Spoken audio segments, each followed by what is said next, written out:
Okay, so I'm looking at the video. I'll explain it the best I can. I'll relay what I'm seeing here.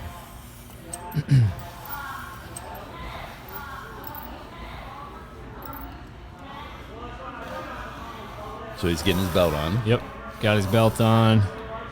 Okay, big breath at the top. Then he goes down and grabs the bar.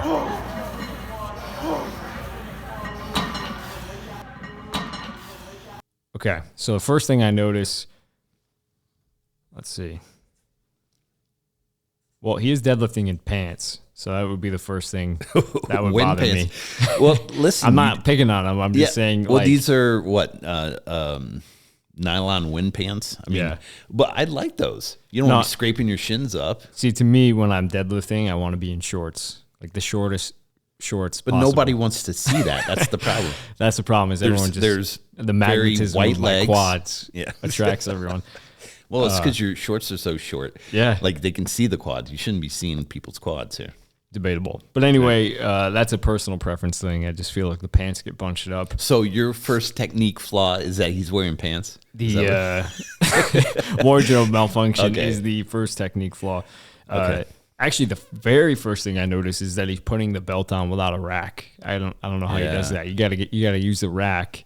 You guys all know that trick, but you loop the band or the belt around the rack and then turn away from it and exhale until your kidneys are in your throat. Yeah. If you're not using the rack to put your belt on, it's not tight enough. 100%. So, all right. So then the second thing he does is while he's standing, you could watch it again probably. A deep breath, and then he goes down. And I remember actually implementing that when I was training for powerlifting meets because you're wearing gear.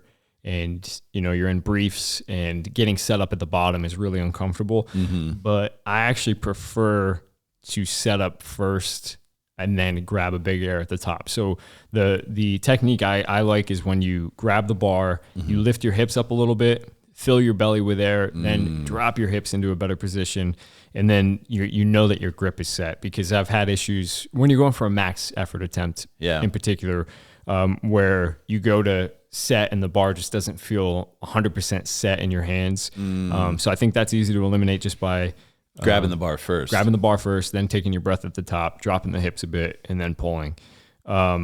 It's kind of hard. The angle, I would rather see a side angle. This angle is kind of from the front. His hips look good. I don't think they shoot up. Nope. But the thing that I want to say is good is that he did do double overhand. I think that's a hook grip too. I was going to say it must be hook grip. Yeah, it's got to be hook grip.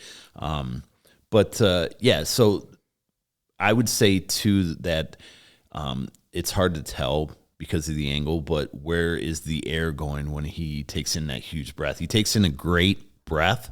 Looks like his chest. Yeah, it looks like primarily his chest. So we've worked on that, and he hasn't trained with me in a while. This is his own training sets, but I would say that the breathing aspect is the precursor to bracing. So you get position and then you brace that position. And I think that he's more chest breathing here as opposed to using the belt. Just because you have a belt on doesn't mean you're using the belt. If that makes sense. So now I picked up on two other things. The one is from the bottom, the leg drive that we teach at the CPPS is when you're at the bottom of a deadlift, all you're thinking about is doing a leg press.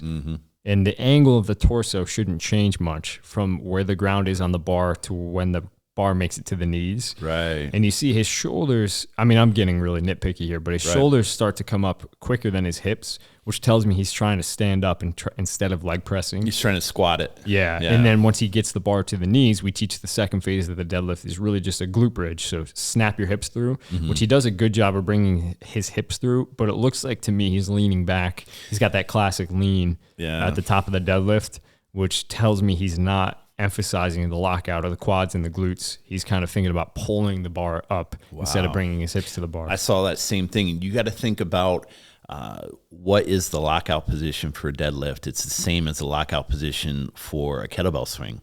You're doing a standing plank and you have maximal tension for a plank.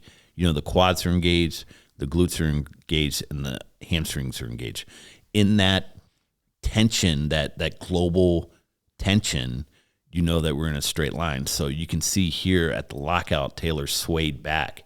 So to Obi's point, the glutes certainly and the hamstrings and quads aren't firing together to maintain a rigid planked position at lockout. So